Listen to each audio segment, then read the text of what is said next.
எடுத்துக்கொண்டால் கூட அந்த தலைவர் ஆகுறதுக்கு முன்னாடி அவருடைய நிலைமை என்ன, தலைவர் ஆன பிறகு அவருடைய நிலைமை என்னன்னு பாத்தீங்கன்னு சொன்னா கண்டிப்பா அதுல ஒரு பெரிய முன்னேற்றம் இருக்கும். அப்ப முகமது நபி அவர்கள் இப்படி நான் எனக்கு கடவுள்கிட்ட இருந்து செய்தி வருதுன்னு மக்களை திரட்டி வசூல் பண்ணி அவங்கள்ட்ட இருந்து சம்பாரிச்சு ஆட்சியை கைப்பற்றி தனக்கென்று ஏதாவது சேர்த்துக் கொள்வதற்காக முயற்சி பண்ணி இருப்பாரோ என்ற கோணத்தில் நபிகள் நாயகத்தை நீங்கள் உரசி ஆய்வு செய்து பார்த்தால் இல்லை என்ற ஒரு முடிவுக்கு நீங்கள் வருவீர்கள். ஏனென்றால் நபிகள் நாயகம் அவர்கள் 40வது வயதில் தான் நான் கடவுளுடைய தூதர் என்று சொன்னார்கள். அந்த 40வது வயசுல அந்த ஊரிலேயே பெரிய செல்வந்தர் நபிகள் நாயகம். நபிகள் நாயகம் அவர்கள் இந்த இயக்கத்தை ஆரம்பிக்கிற நேரத்தில், இந்த இஸ்லாம் என்ற கொள்கையை உலகத்திற்கு சொன்ன நேரத்தில் அவங்க சிங்கிள் டீக்கு லாட்டரி அடிச்சுக்கிட்டு இருக்கல. நபிகள் நாயகத்தினுடைய நிலைமை எப்படி இருந்தது என்று சொன்னால், அன்றைக்கு அந்த ஊரிலேயே பெரிய பணக்காரர் யார் என்று சொன்னால் நபிகள் நாயகம் தான். பணத்துக்கு பஞ்சமே கிடையாது. ஆனால் அதே நபிகள் நாயகம் அவர்கள் ஒரு மாபெரும் சக்கரவர்த்தியாக இருந்து மரணித்தார்களே, மரணிக்கும் பொழுது அவர்கள் விட்டு சென்றது என்னன்னு பாத்தீங்கன்னு சொன்னா, ஒரு கோவேறு கழுத, ஒரு குடிசை, ஒரு கயிற்று கட்டிலு, இது மாதிரியான ஒரு நம்ம இந்த காலத்தில் அதுக்கு நீங்க மதிப்பு போட்டீங்கன்னு சொன்னா ஒரு 10,000 ரூபாய் மதிப்பு போடலாம். அவர் மரணிக்கிற நேரத்தில் ஒரு 10,000 ரூபாய்க்கு கூட குறையாத மதிப்புள்ள பொருள்கள் தான் அவருக்கு என்று உடமையா இருந்துச்சே தவிர வேற ஒண்ணும் இல்லை. பெரிய கோடீஸ்வரரா இருந்தவர் இந்த இயக்கத்தை ஆரம்பிச்ச பிறகு எல்லாத்தையும் இழந்து அவர் ஒன்றுமில்லாமல் மரணித்திருக்கிறார். இதை நம்ம பார்க்கிறோம். அப்ப இந்த பொருளாதாரத்தை 40 வயசு வரை சொகுசா வாழ்ந்தவர், வசதியா வாழ்ந்தவர், இந்த கொள்கையை சொன்ன பிறகு கொஞ்சம் கொஞ்சமா எல்லாத்தையும் இழந்து, வீட்டை இழந்து, வாசலை இழந்து, சொத்து சுகங்களை இழந்து, சொந்த ஊரையும் இழந்து கடைசியா ஒரு நாட்டில் போய் தஞ்சம் புகுந்துறார். அந்த நாட்டுக்கு அதிபரா போன பிறகாவது சம்பாதிச்சிருக்காரான்னு கேட்டா சம்பாதிக்கல. இதை பார்க்கிறோம். இவர் அப்பழுக்கற்ற ஒரு நேர்மையான ஒரு மனிதர் தான், இவர் சுத்தமான ஒரு மனிதர் தான். இவருடைய இந்த பிரச்சாரத்துக்கு பின்னாடி எந்த விதமான சுயநலனும் எந்த விதமான எதிர்பார்ப்பும் இல்லைங்கிறது சந்தேகம் வரை நிரூபிக்கிறார்.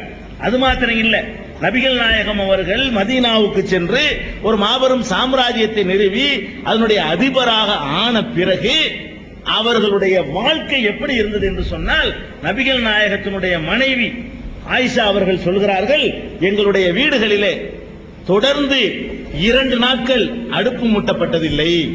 ஒரு நாளைக்கு அடுப்பு மூட்டணும்னு சொன்னா அடுத்த நாளைக்கு சமைக்க முடியாது.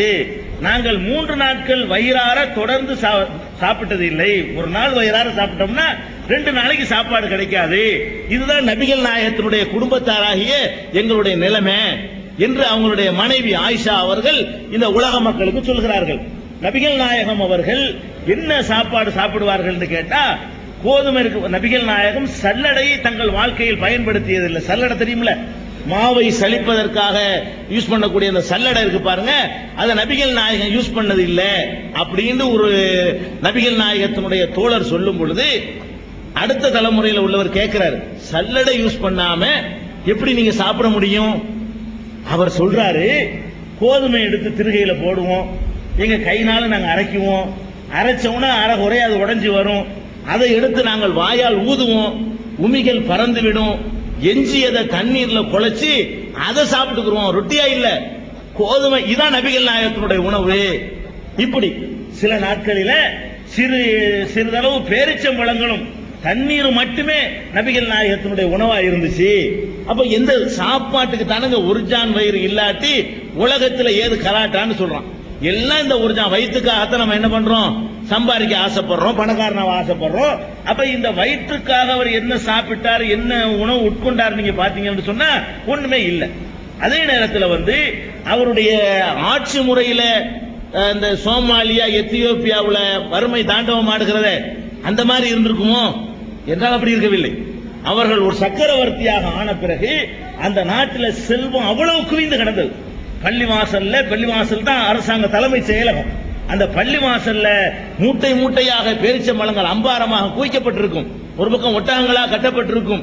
அவர்கள் கொண்டு வந்த ஜகாத் என்ற புதிய பொருளாதார புரட்சிகரமான திட்டத்தின் மூலமாக பொருளாதாரத்தில் தன்னிறைவு அடைந்திருந்தது. என்ன பண்ணிட்டாங்கன்னு சொன்னா, அரசாங்கத்தினுடைய நிதியில் இருந்து ஒரு பேரிச்சம்பழத்தை கூட இந்த முகமதுடைய குடும்பத்தாரும் தொடமாட்டார்கள், தொடக்கூடாது. தொடுவது குற்றம் என்று உலகத்துக்கு சொன்னார்கள். பள்ளிவாசல்ல குவித்து கிடக்கிற பேரிச்சம்பழத்தை நபிகள் நாயகத்துடைய பேரன் ஹுசைன் அவர்கள் ஒரே ஒரு பேரிச்சம்பழத்தை எடுத்து வாயில போட்டு விடுகிறார். உடனே நபிகள் நாயகம் அதை பார்த்துவிட்டு தம்முடைய விரலை அந்த குழந்தையுடைய வாயில் விட்டு அந்த ஒரு பேரிச்சம்பழத்தையும் எடுத்து வெளியே தூக்கி போட்டுட்டு, முகமதுடைய குடும்பத்தார் அரசு கருவூலத்தை தொடக்கூடாது என்று உனக்கு தெரியாதா? என் பேரப்பிள்ளையா, சின்ன பிள்ளைங்க சொல்றாங்க, என் பேரப்பிள்ளையா இருந்துட்டு நீ எப்படி அதை தொடலாம்? அப்ப மிகப்பெரிய கோடீஸ்வரரா இருந்து இழக்கிறாரு, பிறகு கோடி கோடியா சொத்துக்கள் குவிகிற அளவுக்கு ஒரு அரசாங்கத்தை உருவாக்குறாரு. அதிலிருந்து ஒரு பேரிச்சம்பழத்தை அவர் தொட்டது கிடையாது. அவர் தொட்டது மாத்திரமில்ல, அவர் விட்டு சென்ற பிறகு சொல்லிட்டு போறாரு, நான் மரணிக்கும் பொழுது எதையெல்லாம் விட்டு செல்கிறேனோ அந்த சொத்துக்கள் எதுவாக இருந்தாலும் அரசு கருவூலத்தில் சேர்க்கப்பட வேண்டும், என்னுடைய வாரிசுகள் அதற்கு சொந்தம் கொண்டாடக்கூடாது என்று அதையும் மக்கள் மத்தியில் அறிவிச்சுட்டு போயிடுறாரு. அந்த விட்டுட்டு போன அந்த கோவேறு கழுதையும் அந்த வீடும் அந்த குடிசையும் அந்த இடங்களும் அரசாங்கத்துக்கு சேர்ந்துருச்சு. அவங்களுடைய குடும்பத்தாருக்கு கூட ஒரு சல்லி காசை கூட விட்டு செல்லாமல் தன்னுடைய சொந்த பணங்கள் எல்லாம் கூட அரசாங்கத்துக்கு சேர வேண்டும் என்று எழுதி வைத்து விட்டு சென்றவர்கள் நபிகள் நாயகம் அவர்கள். பார்க்கிறோம் இந்த அப்பழுக்கற்ற வாழ்க்கை, இவர் எதையுமே நம்மள்ட்ட எதிர்பார்க்கல. இந்த கொள்கையை சொன்னதுனால உண்டு சுகிக்கல, உடுத்தி மகிழ்ந்தாரா, வகை வகையா நூற்றுக்கணக்கான ஆடைகளை வச்சிருந்தாரா? அந்த காலத்துல ஒவ்வொரு மன்னர்களும் எப்படி வாழ்ந்தாங்க? இன்னைக்கு ஜனநாயக முறையில் நம்ம வாழ்ந்து கொண்டிருக்கிறோம். 14 நூற்றாண்டுக்கு முந்தைய நீங்க பாத்தீங்கன்னு சொன்னா ஒரு சாதாரண ஒரு புதுக்கோட்டை ராஜாம்பாங்க, ஒரு ஊருக்கு தான் அவர் ராஜா. ஊர் தானே ஒரு நாடு. இப்பதான் நம்ம இந்தியா ஒரு நாடு இருக்கிறோம். அந்த காலத்தை எடுத்துக்கிட்டீங்கன்னா புதுக்கோட்டை ஒரு நாடு, மதுரை ஒரு நாடு, ராமநாதபுரம் ஒரு நாடு, வேலூர் ஒரு நாடு, ஆற்காடு ஒரு நாடு, செஞ்சி ஒரு நாடு. அந்த காலத்துல ஒவ்வொருத்தரும் ஒரு கோட்டையை கட்டி வச்சுக்கிட்டு இது எங்க நாடுமா, என்னடா நாடுன்னு பார்த்தா 200 பேர் இருப்பாங்க. அதான் ஒரு நாடு. 200 பேர் 300 பேர் உட்கார்ந்துக்கிட்டு ஒரு நாடுதான். இந்த நாட்டுடைய அதிபர்கள் எல்லாம் எப்படிப்பட்ட கோட்டை கொத்தளங்களோட வாழ்க்கை நடத்தினாங்க. இவர் மாபெரும் சக்கரவர்த்தியாக இருந்த நேரத்தில் இவர் வச்சிருந்த ஆடை என்ன தெரியுமா? ஒரு போர்வை மேல போத்திக்கிடுவார், கீழே ஒரு போர்வையை வேட்டியா கட்டிக் கொள்வார். இதுதான் அவருடைய ஆடை. விசேஷ நாட்களுக்கு அணிவதற்காக தைக்கப்பட்ட ஒரு ஆடை இருக்கும். வெள்ளிக்கிழமை, பெருநாள், வெளிநாட்டிலிருந்து வரக்கூடிய மக்களை சந்திக்கிறது, இதுதான் அவருக்கு உள்ள ஆடையா இருந்துச்சே தவிர ஆடைகளை குவித்து வைத்திருக்கவில்லை. இது அவருடைய நிலைமை. அவருடைய படுக்கை ஒரு கைத்து கட்டில் தான் படுத்து கிடப்பார். மேனியெல்லாம் சிவந்து போயிடும். அல்லாஹ்வுடைய தூதரை ஏன் இவ்வளவு கஷ்டப்படுறீங்க? நாங்களாவது உங்களுக்கு ஒரு நல்ல ஒரு மென்மையான ஒரு விரிப்பை ஏற்பாடு செய்கிறோமே, அதுல படுத்துக்கிறீங்களேன். எனக்கு இந்த உலகத்துக்கு என்னப்பா இருக்குது? மரத்தடியில் நிழலில் இலைப்பாரி விட்டு செல்கிற ஒரு பயணிதான் நான். இந்த உலகத்தில் கொஞ்ச நேரம் இலைப்பாரிட்டு போய் சேர வேண்டிய இடம் வேற இடம் இருக்கிறது. அதனால இறைவனிடத்தில் நான் சேர வேண்டி இருக்கிறதுனால நான் இதெல்லாம் தொடமாட்டேன்னு சொல்லி காலமெல்லாம் அந்த கைத்து கட்டில் தான். 5 குடிசைதான் அவருடைய வீடு. அவர் படுத்து கிடந்தார்னு சொன்னா, அவர் மனைவி படுத்தார்னு சொன்னா இவருக்கு தொழுவதுக்கு இடம் இருக்காது. அவ்வளவு பெரிய சின்ன குடிசை தன்னுடைய வீடு அரண்மனை ஆக்கி வச்சிருந்தார். குடிசை தான், ஒரு கைத்து கட்டில் தான்.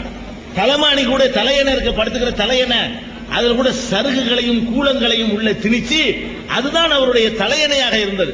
இப்படி எந்த இந்த உலகத்தில் ஆன்மீகத்தை சொல்லி அல்லது அரசியல் தலைமையை சொல்லி மக்கள் தேர்ந்து ஒரு சல்லிக்காசையும் பெறாத அந்த நாணயம் இருக்கு பாருங்க, கண்டிப்பா இவர் போய் சொல்லி இருக்க மாட்டாரு. என்னத்துக்கு சொல்லணும்? என்ன எதுக்கு இறை தூதர்னு சொல்லிவிட்டு இவர் அடைஞ்சது என்ன என்று நாங்கள் சிந்திக்கிற நேரத்தில் மாமனிதர் முகமது ஸல்லல்லாஹு அலைஹி வஸல்லம் அவர்கள் கண்டிப்பா அவர் உண்மையாளராக தான் இருக்கணும் அப்படிங்கிறதுக்கு வர்றோம்.